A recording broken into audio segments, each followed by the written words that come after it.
भक्त रामलाल और भगवान की अद्भुत लीला। भक्त की सरल जीवन यात्रा। एक छोटे से गांव में रामलाल नाम का एक साधारण किसान रहता था। उसके पास बहुत कुछ नहीं था, लेकिन उसका हृदय भगवान की भक्ति से भरा हुआ था। रामलाल हर दिन खेतों में कड़ी मेहनत करता, फिर शाम को मंदिर जाकर भगवान की भजन कीर्तन करता। लोग उसे अक्सर मजाक में कहते, रामलाल, तुम्हारे पास धन संपत्ति नहीं, लेकिन तुम्हारा मन भगवान से भरा है। रामलाल हंसकर कहता, संपत्ति केवल धन से नहीं होती, भक्ति और प्रेम से भी होती है। भगवान की भक्ति में रामलाल इतना डूबा हुआ था कि उसे जीवन की किसी भी कठिनाई का भय नहीं था। एक वर्ष गांव में भयंकर सूखा पड़ा। खेतों में पानी नहीं था और फसल पूरी तरह नष्ट हो गई। गांव के लोग दुखी और निराश हो गए। कई लोग भगवान से नाराज हो गए, लेकिन रामलाल का विश्वास अडिग था। वो कहता, भगवान हमें कभी अकेला नहीं छोड़ते, ये कठिनाई हमें और मजबूत बनाएगी। रामलाल ने अपने पास जो थोड़ा सा अनाज बचा था वो गरीबों और जरूरतमंदों में बांट दिया। गांव के लोग उसे पागल समझते, लेकिन रामलाल की भक्ति ने उसके भीतर असीम साहस और दया उत्पन्न की। एक रात रामलाल ने सपना देखा। सपने में भगवान कृष्ण उसके सामने प्रकट हुए और बोले, हे भक्त, तुम्हारे त्याग और भक्ति को मैं देख रहा हूँ। कल सूर्योदय के समय नदी के किनारे जाना। रामलाल सुबह जल्दी उठकर नदी के किनारे गया। वहां उसने देखा कि नदी का पानी अचानक बढ़कर स्वर्ण जैसी चमक रहा था, और उसी स्वर्णिम पानी में उसकी फसल उग रही थी, जैसे कोई चमत्कार हुआ हो। गांव वाले भी ये देखकर दंग रह गए। उन्होंने रामलाल से कहा, तुम सच में भगवान के सच्चे भक्त हो।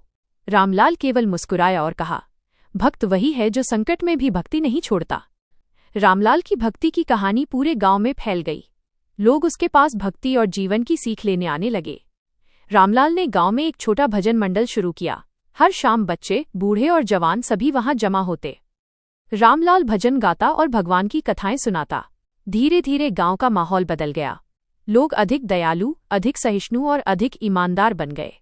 रामलाल ने यह साबित कर दिया कि भक्ति केवल पूजा पाठ नहीं है, बल्कि जीवन जीने की कला है।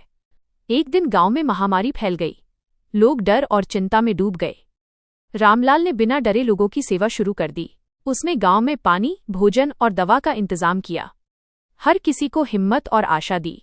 भगवान ने फिर रामलाल की भक्ति का सम्मान किया। एक रात रामलाल के सामने भगवान राम और सीता माता प्रकट हुए। उन्होंने कहा, हे भक्त, तुम्हारी भक्ति और सेवा ने हमें बहुत खुश किया। अब हम हमेशा तुम्हारे और इस गांव के साथ रहेंगे। उसके बाद से गांव में कभी भी कोई बीमारी नहीं फैली। लोग इसे रामलाल की भक्ति और भगवान की लीला मानते हैं। रामलाल ने सिखाया, 1. सच्ची भक्ति संकट में परखी जाती है। 2. त्याग और सेवा ही भगवान की असली पूजा है। 3. भक्ति केवल मंदिर या माला तक सीमित नहीं, बल्कि हर कर्म में होनी चाहिए।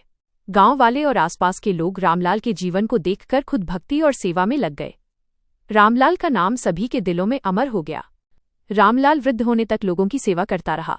उसका जीवन साबित करता है कि भक्ति केवल शब्दों का नाम नहीं है, बल्कि कर्मों का फल है। रामलाल के गांव में आज भी हर साल भक्ति उत्सव मनाया जाता है, जिसमें उसकी कहानी और भगवान की लीला सुनाई जाती है। कहानी का मूल संदेश साफ है, सच्चा भक्त वही है जो प्रेम, सेवा और त्याग में जीवन व्यतीत करता है।